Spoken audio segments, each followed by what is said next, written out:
दोस्तों, साल 1968 में मुंबई पुलिस एक आदमी को अरेस्ट करती है और वो आदमी कन्फेस भी करता है कि उसने आज तक 41 लोगों को रॉड से मार मार के उनका मर्डर किया है। लेकिन गुनाह कबूल करने के बाद भी पुलिस उसे फांसी नहीं दे पाती और उसे डिफेंड करने के लिए साइकियाट्रिस्ट भी आ जाते हैं। साइकियाट्रिस्ट की एक टीम 5 बार उसका इंटरव्यू लेती है और तब उसने जो बातें की वो सुनकर साइकियाट्रिस्ट भी दंग रह जाते हैं। मैं बात कर रहा हूँ इंडिया के सीरियल किलर रमन राघव के बारे में, जिसने मिड 60s में मुंबई शहर को डरा रखा था। पर सोचने वाली बात तो यहाँ पर यह है कि पुलिस ने रमन पर प्रॉपर एक्शन क्यों नहीं लिए। क्यों रमन इतने खून कर रहा था और आखिरकार क्या हुआ उसके साथ, कैसे हुई रमन की मौत, जानते हैं आज की इस वीडियो में।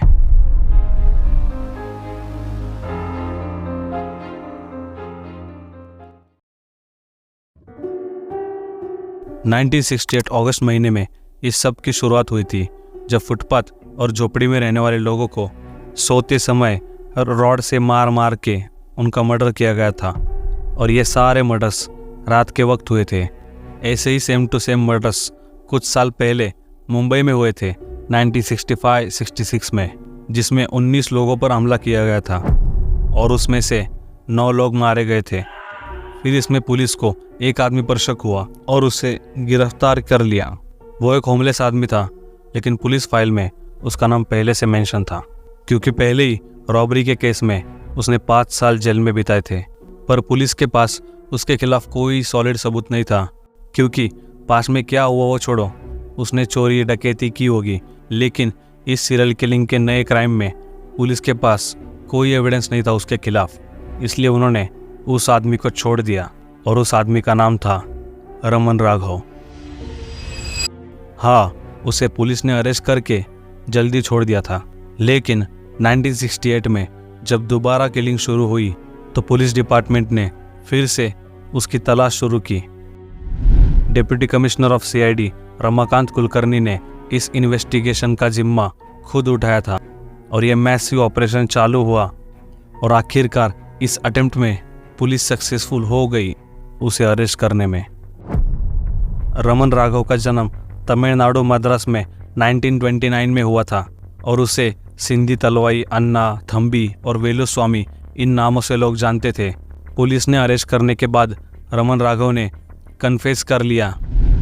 रमन राघव ने कन्फेशन में कहा था कि उसने 1966 में 41 लोगों की हत्या की थी और 1968 में लगभग 1 डज़न लोगों की हत्या की थी उसने। जब ये सब किलिंग्स हो रही थी तो उस दौरान सारे लोग वहाँ पे डर गए थे। स्लम एरिया के कुछ लोग, अपार्टमेंट्स के लोग, इन सब में डर का माहौल छाया हुआ था। लोग खिड़की खुली रख के और बालकनी में ओपन एरिया में सोने से डरते थे। लेकिन दोस्तों, इसमें ये सवाल उठता है कि रमन राघव को पुलिस ने अरेस्ट किया तो किया कैसे। सब इंस्पेक्टर एलिस फियालो ने रमन राघव को उन लोगों की वजह से पहचाना जिन्होंने रमन राघव को फेस टू फेस देखा था। उनके रिपोर्ट्स और डिस्क्रिप्शन से ये काम हुआ था। सब इंस्पेक्टर फियालो ने उसकी तलाश की और उस एरिया के 2 रिस्पेक्टेबल विटनेस की हेल्प से उसे हिरासत में लिया। वो खुद को रमन राघव कहने का दावा कर रहा था, लेकिन पुराने रिकॉर्ड्स से पता चला कि उसके कई निकनेम्स थे जो मैंने आपको पहले ही बता दिए। उसके शर्ट पर खून के धब्बे थे और उसके जूते बहुत गंदे थे। रमन राघव के फिंगरप्रिंट्स ऑन रिकॉर्ड वाले फिंगरप्रिंट्स से मैच कर रहे थे और उसी वजह से कंफर्म हुआ कि वो रमन राघव है उर्फ सिंधी दलवाई, क्योंकि उसे पहले भी अरेस्ट किया था सेक्शन 302 के अंडर 2 लोगों का खून करने के जुर्म में। उन दोनों का नाम लालचंद जगन्नाथ यादव और दुलार जग्गी यादव थे। ग्रेटर बॉम्बे मलाड चिंचौली गांव में उनकी हत्या की गई थी। जब प्रिलिमिनरी ट्रायल कोर्ट में मुकदमा चल रहा था तब रमन राघव काफ़ी देर तक पूछे गए सवालों का जवाब देने से इनकार कर रहा था। हालांकि पुलिस ने उसके रिक्वेस्ट पर उसे खाने में चिकन दे दिया। फिर वो डिटेल में स्टेटमेंट देने लगा। चिकन खिलाने से काम हो जाते यार लोगों के। खैर, उसने उसके हत्यार और मर्डर करने की मेथड बताते हुए स्टेटमेंट दिए। उसके बाद ये मामला सेशन कोर्ट मुंबई को सौंप दिया गया। जब 2 जून 1969 को एडिशनल जज मुंबई कोर्ट में मुकदमा शुरू हुआ तो रमन राघव के लॉयर ने एप्लीकेशन दिया कि रमन राघव मेंटली ठीक नहीं था, अस्वस्थ था वो मानसिक रूप से, और उसी वजह से वो खुद को डिफेंड नहीं कर पा रहा था। रमन लोगों के मर्डर करते वक्त भी मानसिक रूप से ठीक नहीं था और उसे तब पता ही नहीं था कि मैं ये जो भी कर रहा हूँ इस वजह से मेरे साथ क्या होगा। रमन ने 41 मर्डर करने की बात कबूल कर ली। अपने कबूलनामे के बाद वो पुलिस फोर्स को सिटी टूर पर ले गया ताकि वो उन प्लेसेस को दिखा सके जहां वो काम कर रहा था और उस रॉड को जहां उसने छुपाया था। इसलिए रमन राघव को मुंबई के पुलिस सर्जन के पास भेजा गया और उन्होंने रमन को ऑब्जर्व किया 28 जून 1969 से 23 जुलाई 1969 तक। इन 26 दिनों के ऑब्जर्वेशन के बाद पुलिस सर्जन की ये राय थी कि आरोपी ना तो मेंटली डिस्टर्ब है और ना ही साइकोसिस से परेशान है। उसकी याददाश्त एकदम अच्छी है, उसकी इंटेलिजेंस, अवेयरनेस सब कुछ ठीक है, वो क्या कर रहा है उसे पता है, उसके अगेंस्ट जो भी चीज़ें होती है वो भी उसे पता चलती है। उस मेडिकल ओपिनियन के बाद ट्रायल आगे बढ़ी और रमन राघव ने मान लिया कि वो गिल्टी है। लेकिन मुकदमे के दौरान मुंबई के नायर हॉस्पिटल के साइकेट्रिस्ट को डिफेंस विटनेस के तौर पर वहाँ लाया गया था। उन्होंने 5 अगस्त 1969 को आर्थर रोड जेल में रमन राघव का इंटरव्यू लिया था और ये एविडेंस दिया था कि रमन राघव लंबे समय से क्रॉनिक पैरानॉइड सिजोफ्रेनिया की बीमारी से सफ़र कर रहा था। इसलिए वो ये समझ नहीं पा रहा था कि उसके एक्शंस कानून के खिलाफ हो रहे हैं। उसके बाद डिफेंस में ये कहा गया कि आरोपी ने मर्डर का एक्ट किया था, मतलब उसने मर्डर खुद किया था जिसका उस पर आरोप है। He knows the nature of the act, मतलब लोगों का मर्डर करना उसे पता था। वो ये जानता था कि ये गलत है, लॉ के अगेंस्ट है।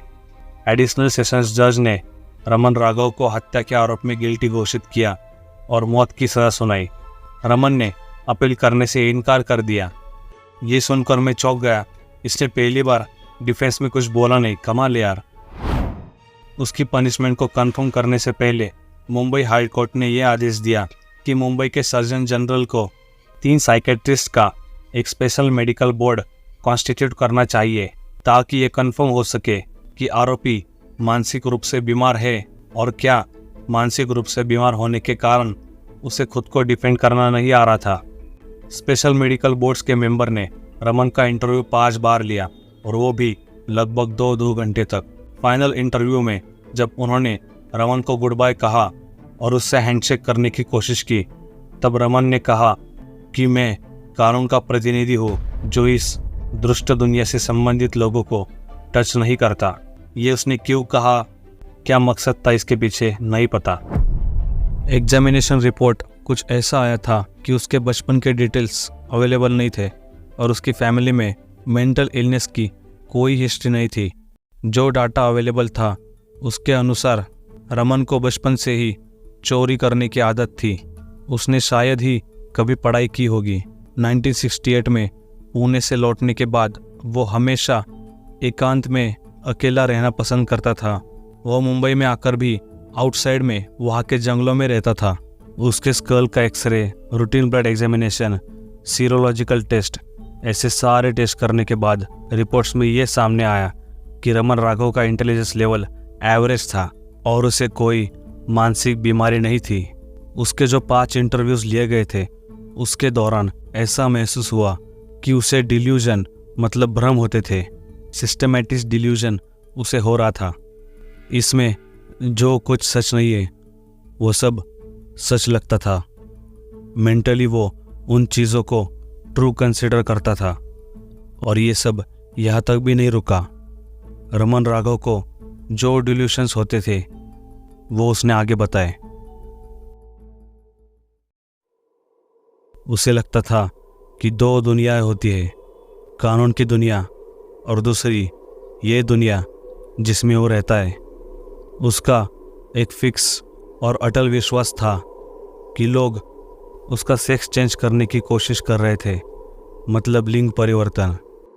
लेकिन वो ये करने में सक्सेसफुल नहीं हो पाए क्योंकि रमन कानून का रिप्रेजेंटेटिव था, ऐसा उसका मानना था। उसका फिक्स और अनशेकेबल बिलीफ ये था कि वो खुद एक पावर है, माने शक्ति। उसका एक फर्म बिलीव था कि बाकी लोग उसे होमोसेक्सुअल टेम्पटेशन दे रहे थे ताकि वो झुक जाए और एक औरत में कन्वर्ट हो जाए। वो होमोसेक्सुअल इंटरकोर्स उसे एक औरत में कन्वर्ट कर देगा। वो 101% एक आदमी था। वो ये वाली बात बहुत बार दोहरा रहा था। उसकी ऐसी धारणा थी कि गवर्नमेंट उसे चोरी करने के लिए मुंबई लाती थी और उससे अपराध करवाती थी। उसका अनशेकेबल बिलीफ इतना अटल था कि वो ये मानता था कि देश में 3 गवर्नमेंट्स है। पहली अकबर गवर्नमेंट, दूसरी ब्रिटिश गवर्नमेंट और तीसरी कांग्रेस गवर्नमेंट। और ये 3 गवर्नमेंट्स रमन पर अत्याचार करने की कोशिश कर रही है, उसे ऐसा लगता था। ये थे रमन के डिल्यूजन्स।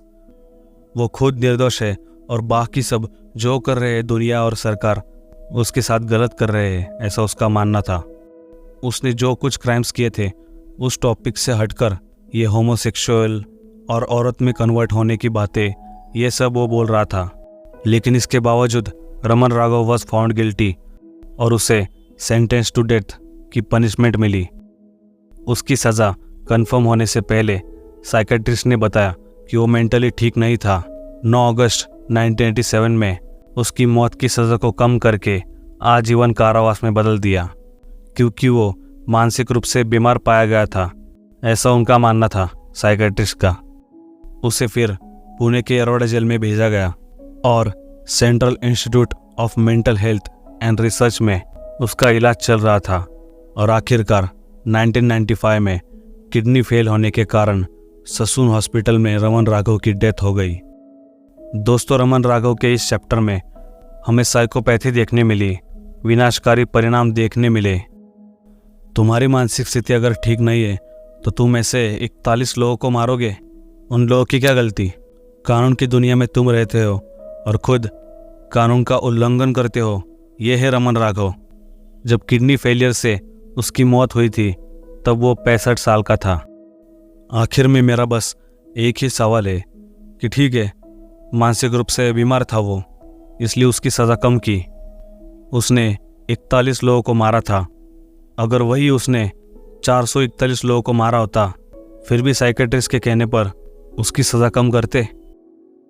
मेरा नाम है आकाश और ये थी आज की केस। दोस्तों, अगर आपको ये वीडियो अच्छा लगा हो तो वीडियो को लाइक कीजिए और चैनल को सब्सक्राइब करना मत भूलना। मैं बोलना भूल जाता हूँ और आप करना भूल जाते हो। Good bye.